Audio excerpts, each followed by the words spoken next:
What happens to the mind of a Palestinian child is something Americans are not used to when they're growing up, because you're interested in the education of your children as usual. At 6 years old, I remember my first song going to the kindergarten. Arabs are beloved and Jews our dogs. العرب احبابنا واليهود كلابنا. Every single day going to school. I went home and asked my father who was the Jews, mean al-Yahud, and all what I was told is that these were the descendants of monkeys. Even when Israel came back, I remember going to the zoo in Jerusalem, watching the smoking gorilla. Anybody familiar with the smoking gorilla? Anybody who used to smoke used to throw the cigarette to the gorilla, and the gorilla would smoke it. The gorilla was trained to smoke. And I was told that that was a descendant of the Jews as a child. Sort of like the evolution. Didn't know what Jews were, never talked to a Jew, never communicated to a Jew. The 6 Days War erupted. I remember the Jordanians that came before the 6 Days War. They were all huffed and puffed, parading after Jamal Abdel Nasser, their hero. All the Arab armies declaring war against Israel. We're going to throw Israel into the sea. We're going to kill every Jew. We chanted in school, paraded. King Hussein came to Jordan, I remember. The Jordanian flag looked exactly like the Palestinian flag afterwards, which we created. We considered ourselves Jordanians. There was no such thing as Palestine. I don't remember the word Palestine was ever taught in school, even though Yasser Arafat's charter did not include Judea and Samaria in his charter until after the 6 Days War. And I remember the 6 Days War like it was yesterday. I would never forget it. We declared war against Israel. Israel preempted. And 6 days and 6 nights we hid in our bathroom with our neighbors who were left. Very few people were left in our neighborhood because the whole neighborhood ran away across the Jordan River before a bullet was fired. The Jordanian media, the Egyptian media, the Syrian media urged all the population to leave, go to Jordan.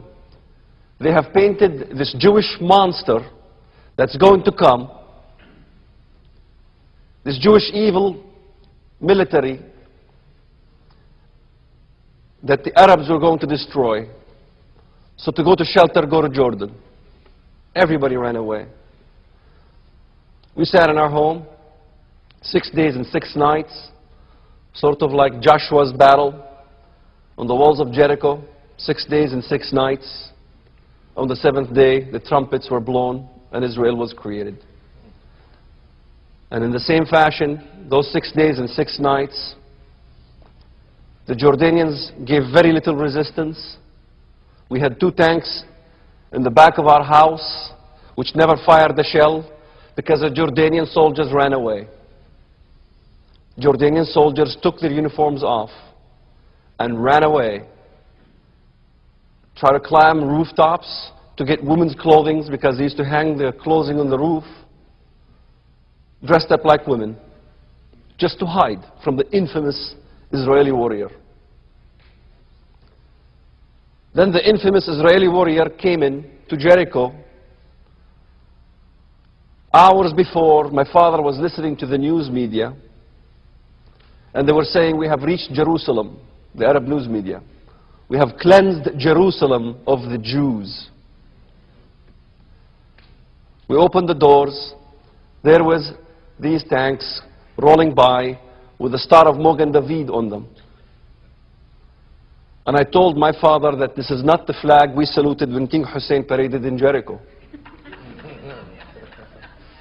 What happened? My father was crushed. But my mother was rejoicing. And I remember in high school, we learned the Islamic eschatology regarding the Jewish people, that the day of judgment shall not come to pass until the tribes of Islam defeat the tribes of Israel. And they asked the Prophet Muhammad, where will this be? And he said, in Jerusalem and in the surrounding nations. And let me quote it in Arabic. So if anybody here who speaks Arabic thinks I'm making things up, or I'm a forgery, so he knows that I understand and learned most of the Quran and memorized it by heart, and memorized the hadith, and memorized all the things I've learned that I picked up like a sponge when I was a child. لا تقوم الساعة حتى تغلب طائفة من المسلمين طائفة من اليهود قيل أين يا رسول الله قال في بيت المقدس وأكناف بيت المقدس. And the story goes on that the tree of the Jews, which is called the tree of Al-Ghardaq, will cry out, and the stones will cry out, there is a Jew hiding behind me.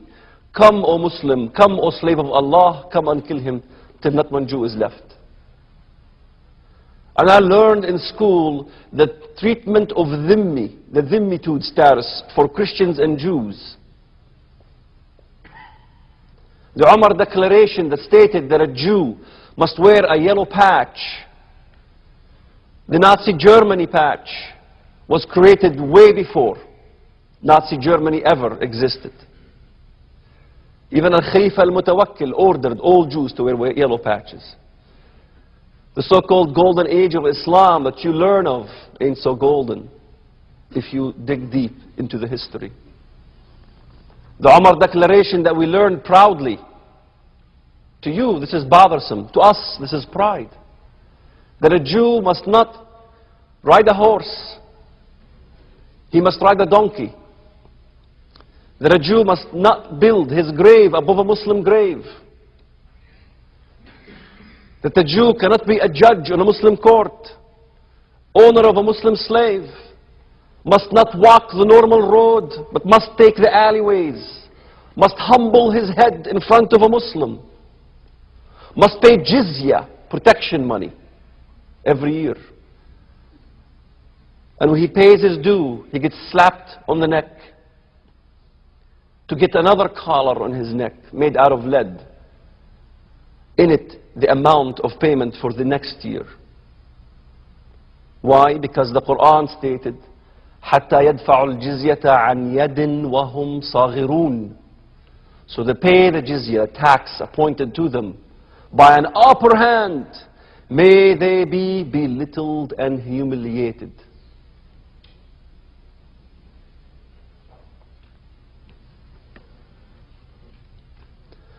We have learned over there in school, day in and day out, Israel is an occupation.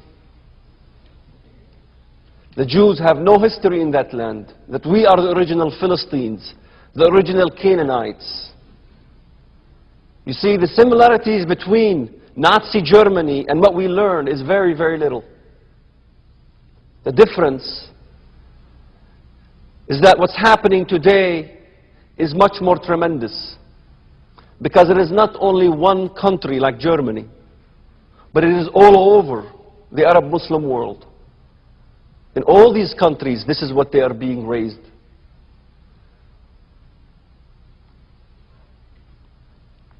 Even though we should have fought for ourselves and used our heads to think twice if we considered ourselves Palestinians, being Arabs, being Semites. How in the world we connect ourselves with the Philistines and the Canaanites is beyond me now. Because the Philistines and the Canaanites don't exist anymore. Even though the PLO charter says that Palestine must be an Arab, some mythical idea, an Arab Palestinian, how could this be when a Palestinian, a Philistine, is not even an Arab? The same myths, similar myths to what they teach in Nazi Germany, is being taught throughout the Middle East, in their media, in all the foundations, whether it's religious or secular. Americans do not understand what makes a young terrorist is the same hatred that Nazi Germany teaches is being taught today. even going to the mosque and listening to Ikrima Sabri, the Grand Mufti of Jerusalem, the predecessor of Hajj Amin al-Husseini. Listening to them will give you the chills. Hajj Amin al-Husseini was a regular visitor to our house. He would visit my grandfather. My grandfather would make feasts for this man. Hajj Amin al-Husseini with Abdul Qadir al-Husseini would visit our village and our family. I never knew that Hajj Amin al-Husseini conspired with Adolf Hitler on the eve of the final solution. I never knew that Hajj Amin al-Husseini urged the Prime Minister of Foreign Affairs of Hungary to stop the immigration of Jews to the land of Israel. And he was successful. And 500,000 Jews went to the ovens. No thanks to Hajj Amin al-Husseini, the killer of Jews, the friend of Adolf Hitler.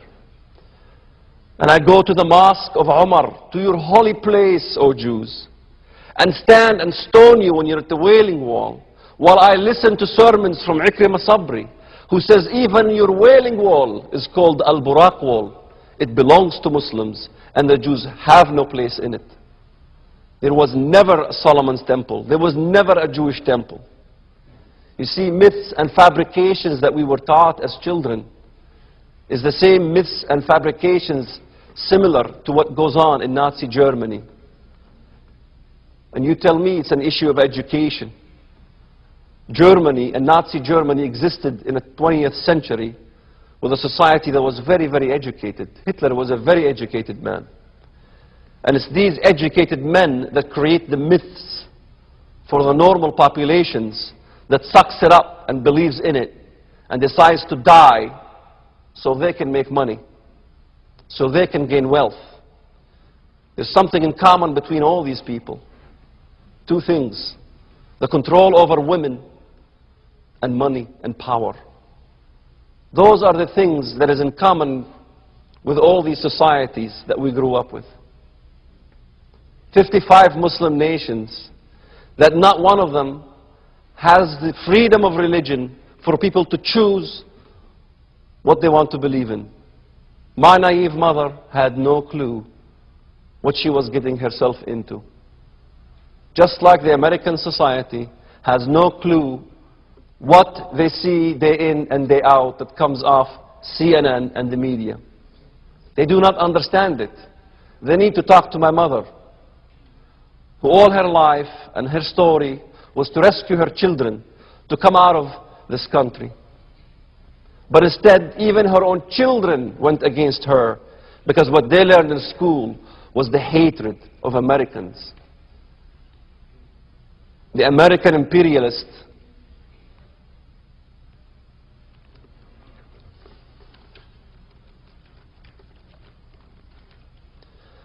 finally, my education system, my religious education in high school and as I was growing up culminated. And after many rioting, throwing stones at you, fighting with your soldiers, I ended up in prison, in the Muscovite prison in Jerusalem, where I was recruited by a well-known bomb maker named Mahmoud al-Mughrabi. Mahmoud al-Mughrabi, the relative of Dalal al-Mughrabi, who killed 36 Jews in a bus, not because they're Zionists, just simply because they're Jews. And you hear all this stuff about the Arabs don't hate Jews, they simply hate Zionism. If they simply hate Zionism, why are they blowing up civilians? I ended up in prison, got recruited, of course, wanted to carry out my first mission to kill my first Jews. My target was Bank Leumi Israel in Bethlehem. The explosive charges were put in a bread, in a loaf of Jewish bread, and I was smuggled by the Waqf, the holy Muslim people on the Temple Mount, the lovers of truth and justice. I carried explosives on your holy Temple Mount, walking the walls of Jerusalem, going down a staircase, going to the bus stop in Jerusalem, going to Bethlehem to blow up a bank. When I got to the bank, I saw Arab children running around. So I decided to toss it on the roof of the bank, where it exploded 5 minutes later. I defied my orders. Instead of putting it at 6 o'clock, I put it 5 to 6. The explosive charge was supposed to go on me, so I can die as a suicide bomber. I was supposed to go as a fida'i, as a sacrifice. Just a dumb kid, didn't know what he was doing, and doesn't know any better, who never had the opportunity to hear the other side. Why was I doing this? Because in the school they taught us, وَلَا تَحْسَبَنَّ الَّذِينَ قُتِلُوا فِي سَبِيلِ اللَّهِ أَمْوَاتٌ بَلْ أَحْيَاءٌ عِنْدَ رَبِّهِمْ يُرْزَقُونَ. Do not believe that the ones who die for the cause of Allah are dead, but are living with Allah, receiving blessings. And what kind of blessings? 72 virgins. And let me make a correction to this. It is not 72 virgins. It is 72 rooms with 72 sheets, and on each sheet there is 72 virgins. Hallowed pearls with virgins. And when you consummate your marriage with them, they turn back to be virgins again. As a young teenager, being secluded from girls, not being mixed up in the school, you can see how that affects. And even in high school, I remember my teacher's name, Sheikh Naim Ayyad, and also Sheikh Zakaria, who has had 2 wives. What did Sheikh Naim Ayyad teach us? That when we defeat the Jews, we will take their women as concubines. And I asked Mr. Naim Ayyad, what do you mean by concubines? Is that like wives? Slaves? He says, no, not like wives, because those do not inherit. Their children from a concubine does not inherit.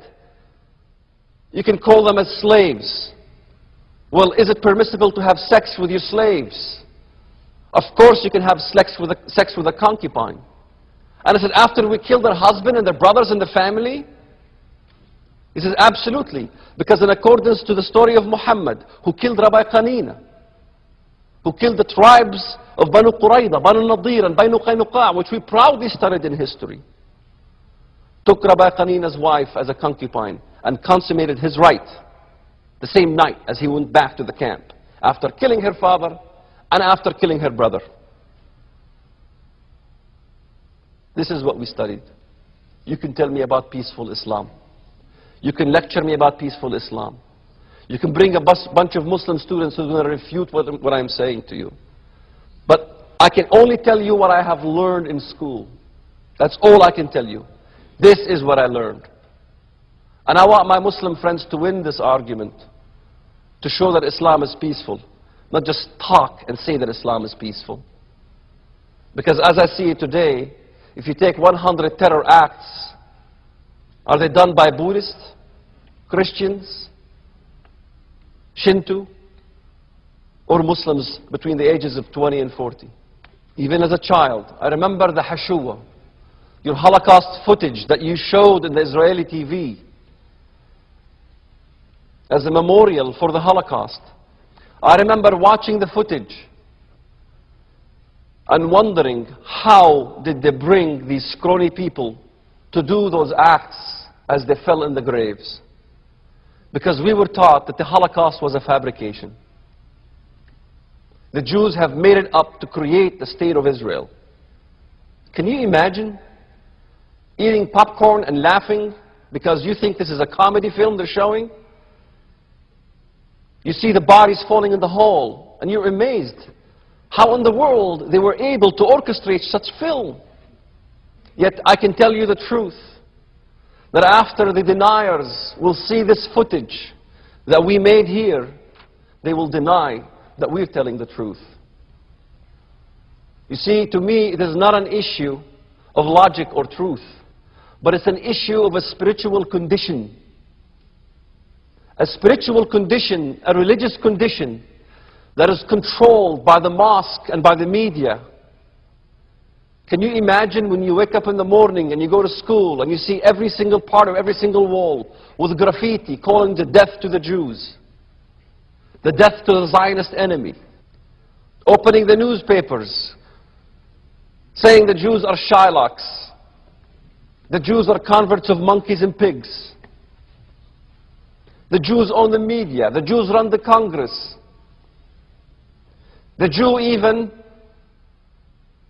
sells Cadbury chocolate to the Palestinians, tainted with mad cow disease.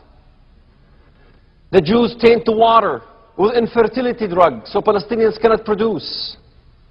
The Jew has type AB blood, which doesn't give, and the Palestinians has type O blood, which gives to everybody.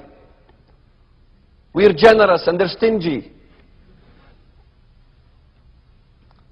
But did I ever stop to think logically of what I witnessed and what I've seen?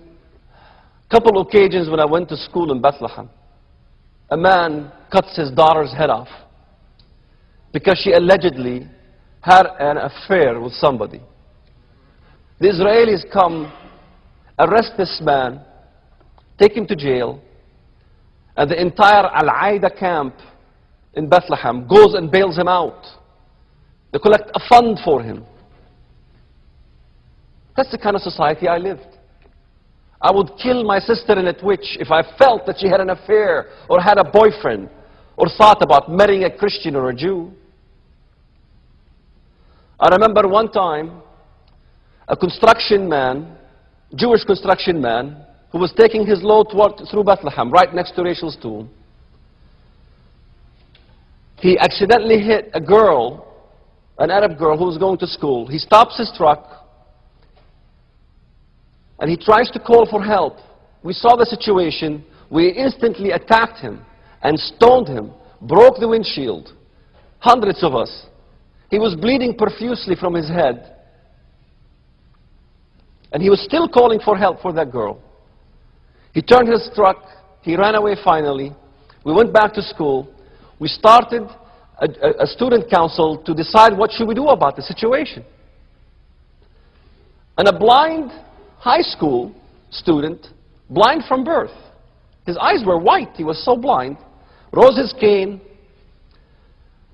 and made some frenzy Quranic verses and declared by Allah, this Jew hit this girl on purpose. Let's not forget the Intifada started on a similar accident where a Jewish jeep accidentally killed a Palestinian. And you had what's the so-called Intifada happened as a result. I'm sure you all are thinking there's a problem with the situation here. It took me 20 years, ladies and gentlemen, to think about the situation. It's a simple question. The man was blind. How could a blind man convince the entire school to go on a rampage and to start an almost intifada? Why were we so blind with a blind man? Why would we be full of somebody who's blind insight and sight is beyond me? Again, it's a religious upbringing. Then I went a little further. Not enough stoning, bombing, attempting to kill, starting a riot in my village. The high Israeli official comes and with a loudspeaker tries to calm the demonstrators. We attack him, grab him, stone him, club him. And remember my friend, Jamal Hannouna, had a club with a nail at the end of it. And he was plunging the nail with a club on his head. He was bleeding like a fountain. We were in an attempt to do a lynching, just like the lynching that happened in Ramallah. For some of you who do not know the lynching that happened in Ramallah, where the two reservists got lost on the streets of Ramallah and got caught by the Palestinian Force 17, taken to prison, with the entire society in Ramallah going to the prison, taking these guys out, killing them. And not only killing them, it wasn't satisfactory, but rip their guts out, take their lungs and their kidneys, take their intestines, take their hearts, take their eyes, and put it on a platter and serve it to the population of Ramallah. A picture is worth a 1,000 words, my friends. Because I was just about to do the same thing to that Jewish soldier if he had not run away. And I thank God till today that I don't have Jewish blood on my hands. Just look at the footage with the Palestinians in a frenzy. Allahu Akbar, Allah is great, with a frenzy, in an ecstasy, parading the parts in the city. Almost the entire population of Ramallah was there. Yet the media accused the Jews every time a Palestinian is killed when the Israelis try to kill terrorists. My cousin Ra'id Abu Awadallah, a 16-year-old kid on his way to destroy and kill Jews in Ben Yehuda Street, got shot by the Israelis. Of course, he was declared as a martyr, and the Jews supposedly murdered him. He was trained the same way.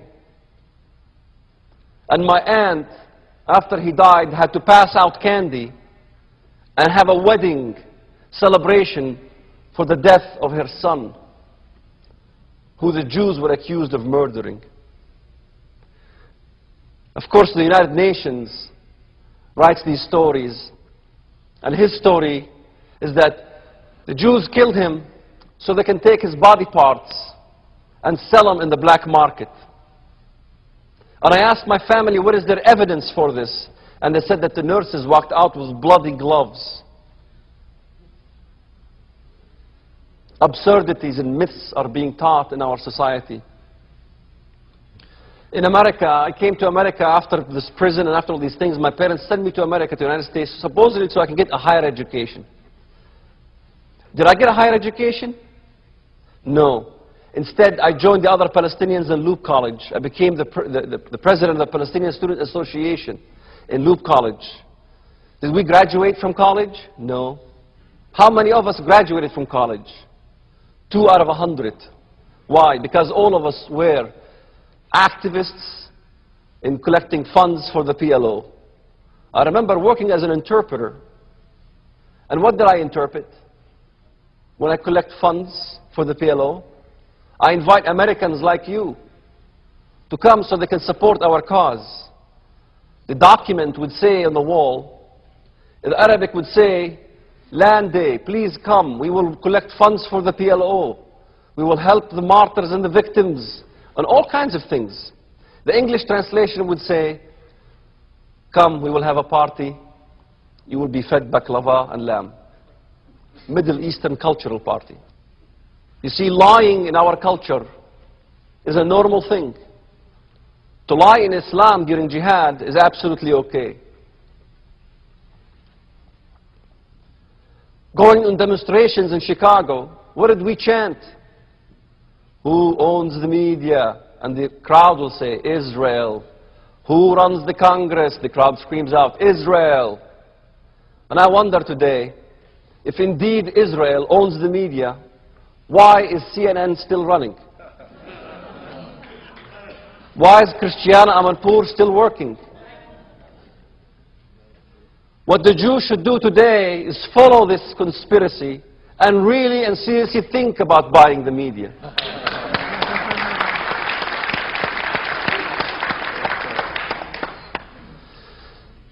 You see, we hated you way before the so-called occupation. We hated you when the Hebron massacre happened. No thanks to Hajj Amin al-Husseini, who went to Libya, Iraq, Morocco, Germany, all over the world, broadcasting from the news media and the radio to kill every Jew wherever you find them. Everybody knows about the Deir Yassin massacre, but very little known about the massacre of Chavron. What happened in the massacre of Chavron? The massacre of Hebron. The documents tell us the truth. When the Arab mobs walked in, when all the Jewish community hid in a rabbi's house, the men's private parts got cut off. She can tell you more stories what happened in Lebanon to the Christians, where the men cutting their private parts. What did they find out when they walked into that house of that rabbi? Breasts cut off, guts cut off, eyes cut off, noses and ears, pieces, a slaughterhouse. Let me tell you about the facts of what happens in the Muslim society, the fundamentalist Muslim society that is so peaceful in Sudan. What happened to 1 million Christians who got butchered in Sudan that nobody talks about? We should only talk about Deir Yassin. Go to Google search engine and put Deir Yassin and see how many hits you get. But search Damour massacre, you find 0 hits. Ain al-Hilwa massacre, nothing. Where is all these other massacres? Why do we only hear about their so-called massacre? When Birzeit University did a study, clearly showed there was no massacre. When some of the bodies that were found there was Bosnian SS troops. Yes, Bosnian SS troops in Deir Yassin. The recruits of Hajj Amin al-Husseini who killed Jews way before the occupation. Way before the occupation, they persecuted Jews.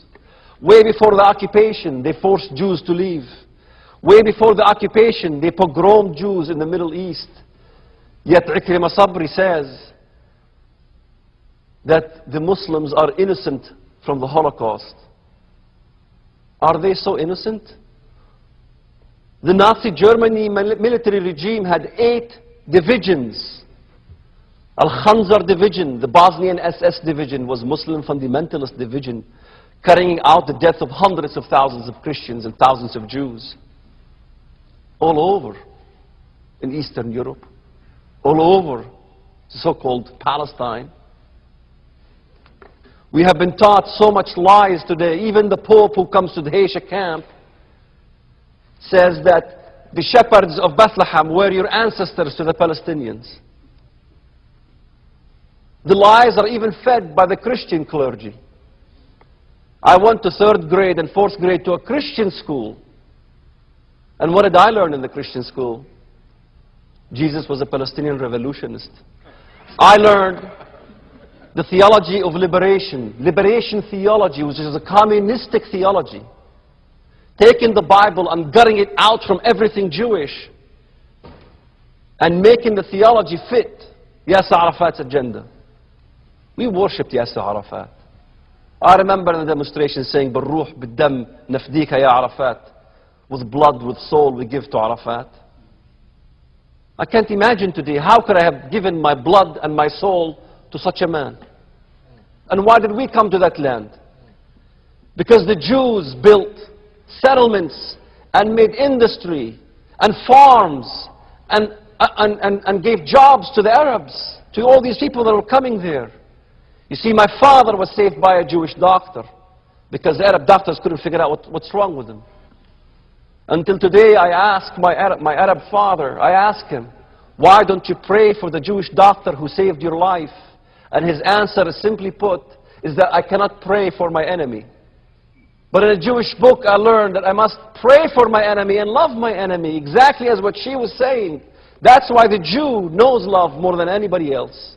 That's why it's the Jew who will rescue a Muslim, a Lebanese, regardless to their religion, regardless to their background, in the hospitals. It was a Jew who saved my cousin, Ibrahim Awadallah, who drowned in the Mediterranean Sea. When 2 other Muslims started to rescue him, they both drowned and died. A Jew comes by, and he takes empty gallons from the trunk of his car, swims towards him and rescues his life. But when I went to congratulate him for his life being rescued, and I mentioned to him that it was a Jew who rescued your life, I was instantly yanked out of the room and told and scourged, don't you ever mention that a Jew rescued his life.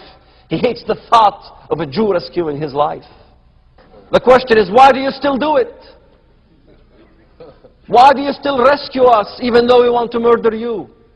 Why do you hide your children while we put our children in the front to die so we can make propaganda? Why do we sell our children to the god Molech in terrorism? Why do we sacrifice our children for such a religion that teaches hatred? Why do we do it? Why is there so much evil in today's world? They keep telling us all religions are the same. God is the same for everybody, right? Allah is the same as God and all these things. And I wonder at times, if God doesn't have love, He can't be God. God must love everybody. Yet we learn that our Allah have taught us to hate the Jew and the Christian alike. And that's why in our demonstrations we walk every day, Saturday people first and Sunday people next. That's why September 11 happened. And that's why the world could never figure out what happened till today. Fawz al-Qawiqji, who we sang in our wedding songs. And some of you don't know who Fawz al-Qawiqji was. He was an associate of Hajj Amin al-Husseini. He's from Lebanon, a Muslim from Lebanon. Where was he trained at? He was trained in Nazi Germany. He was the head of the Arab coalition against Israel to fight Israel. Him and Hajj Amin al-Husseini and Abdul Qadir al-Husseini, what were they preaching? Were they preaching for a secular Palestinian state? No. They simply wanted to annihilate every single Jew, not only in Israel, but in all the Middle East. That was the whole agenda between Hitler and the Islamists. Hitler was stopped, but the Islamist continues. And that's why you see this new beast, this new monster rising its head again, because he was never destroyed, he was never finished. He rises his head from Saudi Arabia to build madrasas all over Pakistan and Afghanistan and Syria and Libya and even in the United States of America. Right here in your midst they exist. Right here in your midst, the American Council, the Islamic American Council, clearly declares that we stand with Al-Qaeda, we stand with Hamas. And then they preach peace on the other side of their mouth. That's why America must wake up and understand what really is the story behind the Arab-Israeli wars. It is not a story of a land, and it is not a story of Palestinians who got kicked out. Because we kicked out 800,000 Jews who don't even complain today, don't even say anything today about their Holocaust. It is not an issue of occupation, but it is the truth regarding the occupation of the minds of Palestinian children, the minds of Muslim children throughout the Muslim world. It is the truth regarding that hatred-filled education and religious system. That is the real occupation, ladies and gentlemen. That is what we are up against. And that is the war that we have to fight. That's why we have to go to the universities. That's why we have to go to the media. That's why we have to go to the newspapers. And that's why we have to be like warriors. And you might tell me you're simply a simple drop of rain and you can't do nothing. The media is too big for you. Let me tell you something. Raindrops creates other raindrops to make a stream and a flow of a river that cannot be stopped. Now finally I learned the meaning of Zionism, the rights of the Jewish people to go back to their land and defend their existence. And I'm proud to tell you today, if this is what the world curses, if Zionism is the evil of this world, I pray every day to Hashem that I be plagued with it and I never recover.